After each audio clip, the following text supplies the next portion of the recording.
Birmingham police say they have people detained for questioning and a missing persons case that has ended in tragedy. Someone found the body of 20-year-old Mahogany Jackson early this morning.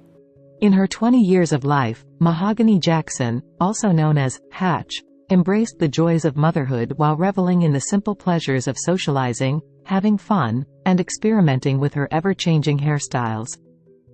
According to her girlfriend, Mahogany was navigating the delicate balance of rebuilding her life while wholeheartedly dedicating herself to raising her beloved daughter, who was the center of her world. Tragically, Mahogany's aspirations of starting afresh and witnessing her daughter's growth was cut short after she was kidnapped and killed by a friend-turned-enemy. Welcome to the American Femicide Crime Channel. Please like, subscribe, share, and hit the notification button for future uploads.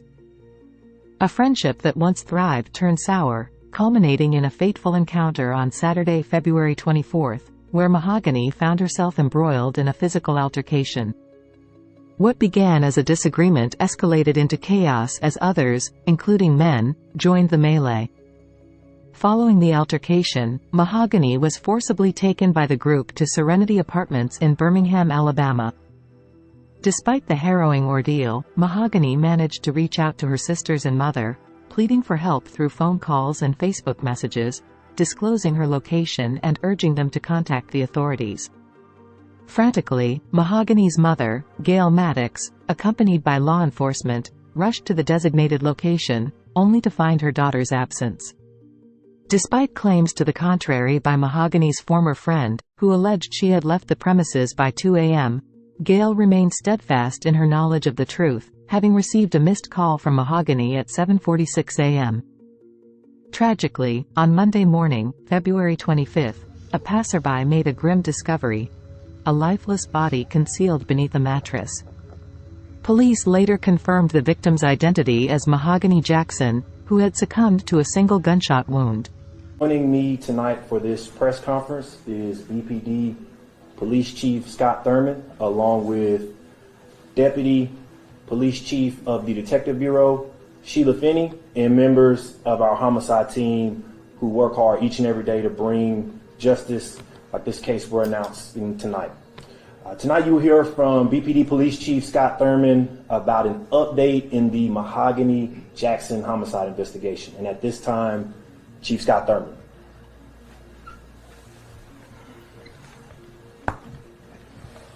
So good evening. The Birmingham Police Department announces 7 arrests have been made in the Mahogany Jackson homicide investigation. On Sunday, February 25th, 2024, the Birmingham Police Department officers began investigating the missing persons case of 20-year-old Mahogany Jackson. Mahogany sent a text message to a family member that she had been kidnapped. Early the following day, officers and detectives discovered Mahogany's body in the 1700 block of Laurel Avenue. Investigators determined that she had been shot.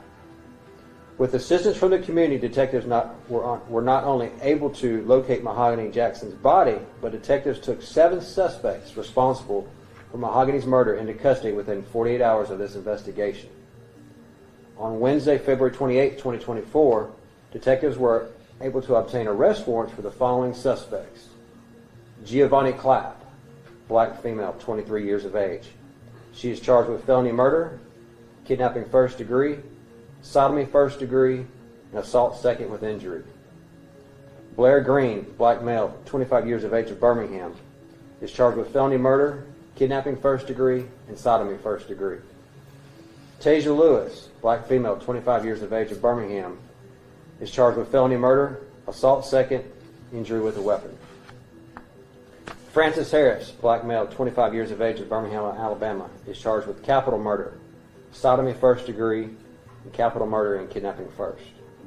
Sanaya McCall, black female, 23 years of age, of Bessemer, Alabama, is charged with felony murder, kidnapping first, and sodomy first. Jeremiah McDowell, black male, 18 years of age, of Bessemer, Alabama, is charged with capital murder, sodomy first, and capital murder with kidnapping first. Brandon Pope, black male, 24 years of age, of Birmingham, Alabama, is charged with capital murder, kidnapping first, and capital murder with sodomy first. The facts of this case are deplorable and sickening. Saddest of all they were made public by the suspect's decision to videotape portions of this horrific act.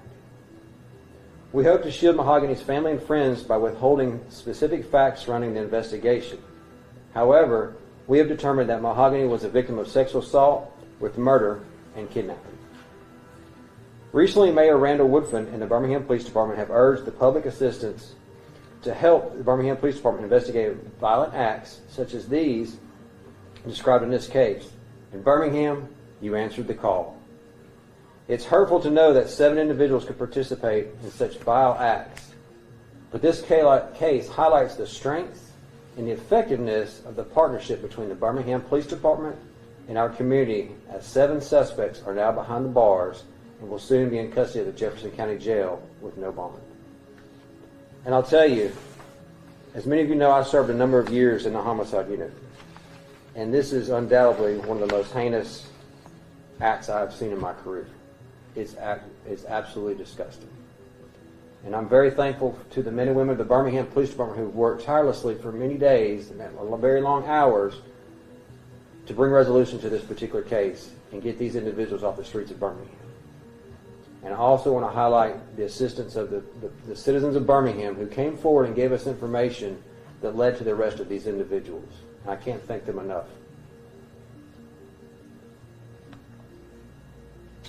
Chief, can you tell us how long Mahogany was held hostage and tortured, and do you have a possible motive?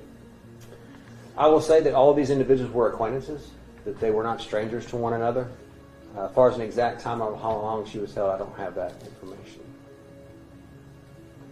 And do you have a potential motive? I would just say that they're all acquaintances with one another.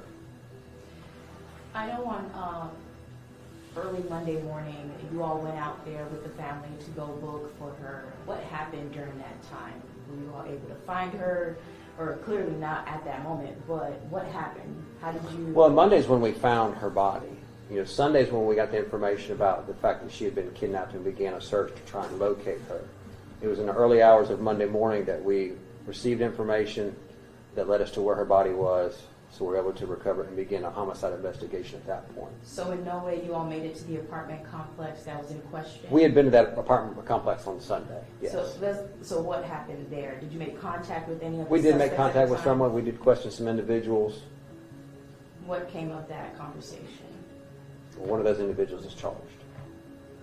Did they admit to that? I'm not going to get into the specifics of the case because that would hurt the criminal case, but it was all pieces of the puzzle, I guess if you could say.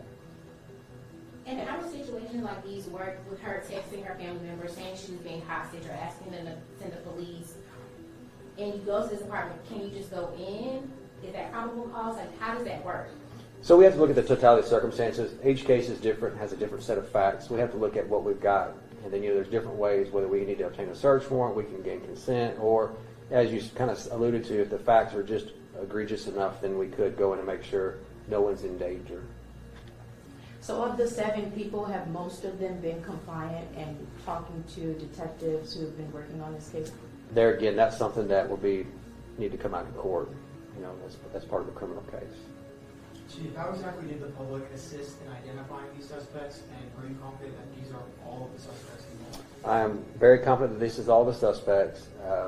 Just them giving us some of the information that they had seen, that they had been made aware of, giving that information to our detectives so they could follow up from there, which led us to the culmination of these individuals being in jail today. After the news conference, the police disclosed the names, mugshots, and charges of the individuals. Breaking news, these 7 people all charged with murdering a 20-year-old mother from Jasper. Someone found Mahogany Jackson's body on Monday in Birmingham after she had texted a family member that she had been kidnapped. Our Bria Chapman was at a press conference held by Birmingham Police this evening. The chief not mincing his words when discussing this case. Scott Thurman describing the murder of Mahogany Jackson as disgusting and one of the most heinous crimes that he's seen throughout his career. And not only was Jackson shot and killed, she was also sexually assaulted by multiple people. Now there are 7 people under arrest facing charges for felony and capital murder and also kidnapping. And Chief Thurman says all of the suspects were acquaintances of the victim. And not only was she tortured to death, some of these these horrific acts were recorded by those suspects. The facts of this case are deplorable and sickening. Saddest of all, they were made public by the suspect's decision to videotape portions of this horrific act.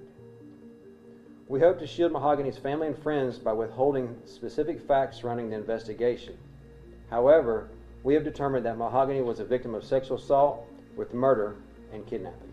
There's videos of some of these heinous acts taking place, and that's something that was a pivotal piece of the investigation. And with 7 arrests in 48 hours, Chief Scott Thurman is commending the people of Birmingham, saying that you all answered the call. And now these suspects will await their day in court while Jackson's family prepares to lay her to rest, and they'll also honor her life tomorrow night with a vigil. This heartbreaking incident garnered widespread attention on social media as people demanded justice and hoped for the reunion of a mother and her child.